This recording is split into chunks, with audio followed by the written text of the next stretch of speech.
We're downstairs at the Detroit Autorama Extreme. As you look out in this room, picture it in black and white. If this picture or this video was shot in black and white, it would look like it came right off the pages of an early 50s hot rod magazine, maybe Rod and Custom, maybe Hot Rod. This is kind of where it all started, I guess. These cars represent the beginnings of the street rod, hot rod movement.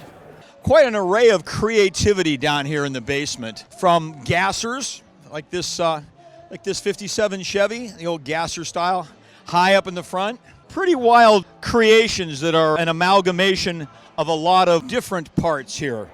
Sometimes you have to wonder what the thought process was, but does it really matter? It's all an expression. That's what hot rods are all about, is a personal expression of what you like and what you want to put on your car. Wow. Moon eyes. Very cool. Ram Chargers, that was a local drag team. The Ram Chargers.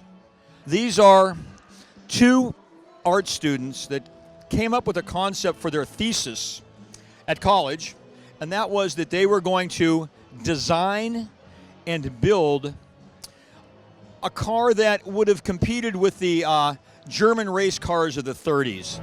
Fantastic. That is just great. Great art. Oh, did you get me breaking the car? We started with a sketch and then went through the full design process and then made this model. And then when we graduate, we're going to build this hot rod full scale.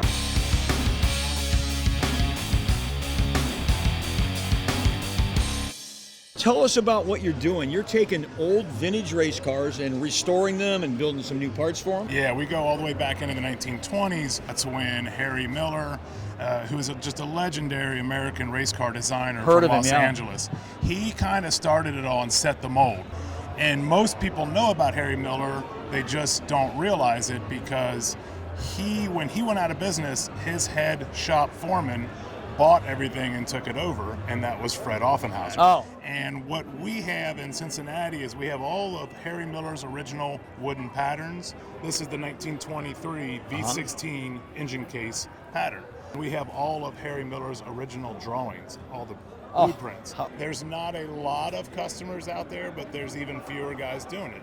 Tell us a little bit about this. This is a new project you're working on? Correct. This is a very interesting car. It's the 1948 Briscoe 6. This car qualified and started more Indy 500s than any car in history. This body right here, this car started 17 Indianapolis 500s. That's amazing. It's unheard of.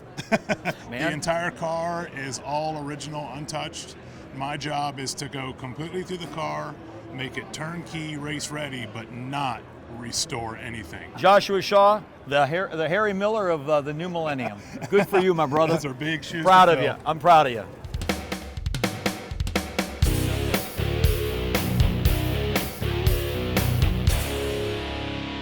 It has a Mercury crankshaft, so it's 286 cubic inches. I'm running Tony Barron's Barron Racing Equipment heads. They hold a gallon of water in each one, so it gives me, I have 5 gallons of coolant in that. I was just going to ask you, I mean, the flatheads, for those that aren't versed in that, they are notorious for overheating. The guys have a shop set up here. All comes along with the creativity that they put into their cars and their hot rods. You're going to see some motorcycles down here. All part of the, shall we say, lifestyle of the folks that are down here in the traditional area. You can fill your walls with a lot more cars if it's artwork than it is if it's real cars. Kind of look at all the. This is Keith Wiesner. I know Keith. I worked with his dad for a long time. Keith's not here this weekend, but this is some of his artwork.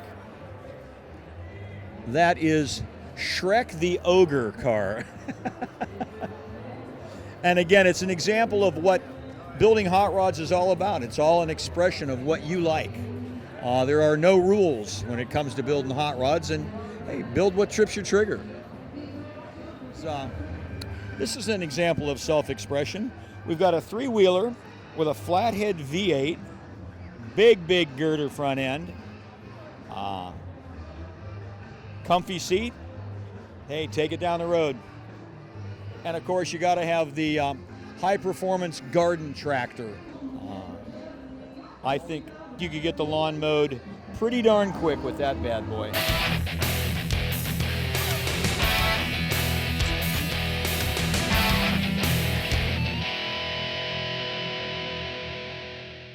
Live rock and roll sets the background music for their lives down here.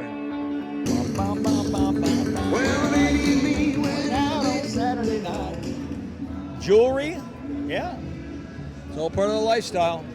Everything's extreme down here in the basement at the Autorama, and I would say that this display is extreme. Look at this. They've actually built the facade of an old speed shop, single finger speed shop. There's got to be somebody in the world crazy enough to explain why you have a microphone in your hand. So I can point it at people like you that won't shut up. I love you. When you get down in the basement, you say, what makes this different? Well, obviously it's visual, it's the noise, it's the music, it's the excitement, it's the vibrancy of the people. These people are excited. They're glad to be here. They're having a good time. They're expressing themselves, whether it's their clothing, whether it's their cars, whether it's their music, their jewelry, their artwork. And they're just being themselves. It's a great way to tell the world that you're having a good time, that you're young, and you're into hot rods. It's a make-your-own Mold-orama automatic miniature plastic factory. It's a blow molding process. You know, like they make gas tanks today. But this uses kind of a waxy, kind of plasticized material. It smells like a candle, kind of, right? It does smell like a candle. Wow. Now, all we need to do is be able to build hot rods like that, full size. Thank you, my friend. Take one for Junior. Unusual cars, which these are to say the least, deserve very, very unique and unusual awards and trophies. And they do pick winners down here. I guess they're really all winners, but they do pick winners and they award trophies in the different classes. Look at these trophies.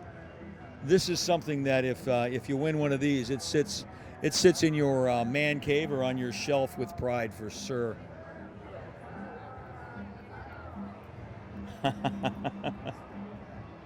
Hard to pick a favorite here.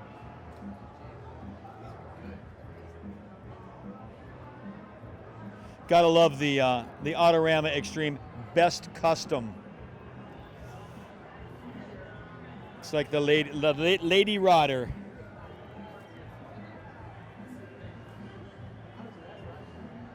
Now we've all got a good idea of what to use all those spare parts we have sitting around our garage. Let's make some trophies out of them, huh? Okay, we're here at the Hole Punchers booth. Have you been busy today? Yeah. I've been perfecting my art in the downtime. Do you keep the holes that you punch out? Do you keep those? I mean, Well, actually, are they coordinated what when I'm making right now is something called a dit dot bomb. So what you do is you amass a large quantity of these hole punch, is AKA dit dots. That's a dit dot? Then you put them in a plastic bag and you tape them to someone's door. When they open the door, they go everywhere, and it's a great prank. Oh, jeez, I'm sorry. Let's get out of here.